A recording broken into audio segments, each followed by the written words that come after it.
Сәлем достар, сіздермен бірге Made by KZ каналы. Мен көптен бері видео түсірмей кеттім, яғни соған байланысты бүгінгі видеомызды біз Photolab программасынан айтмамыз. Кеттіген есе.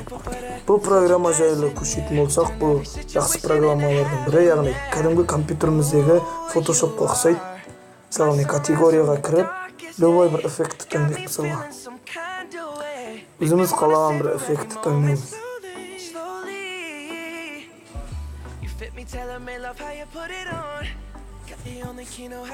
Таңдық көрейік. Бұл жерлерде көп эффекттер тұрады. Содан біреуін қарай саламыз.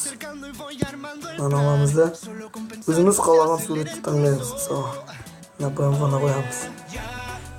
Және оның обработка кетеді, оны кішкене күте тұрамыз. Яғни видео басталғанда қосамыз. Обработкада толып болды. Мынандай сурет шығады, өзі әзірлеп береді. Оған сіз текст қосыласыз.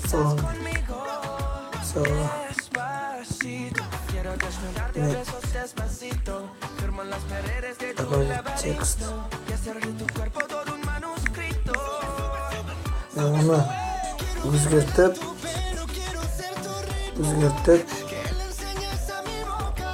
жазуында өзгертіп жазу единкен оны қоя аламыз.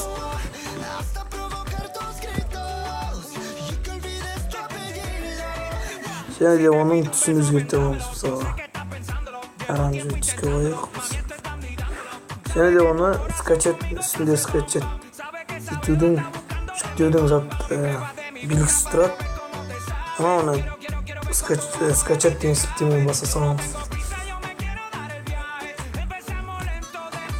Міне ол да планшетке жүктеліп болды. Оны қарау үшін галереяға кіреміз. Галереяға кіргенде бұл жерде Photolab деп тұрады. Бұл жерге сақтаған фотоларыңыздың бәрі тұрады. Сонымен видеода аяқталды. Каналға жазыламыз. Көп рахмет.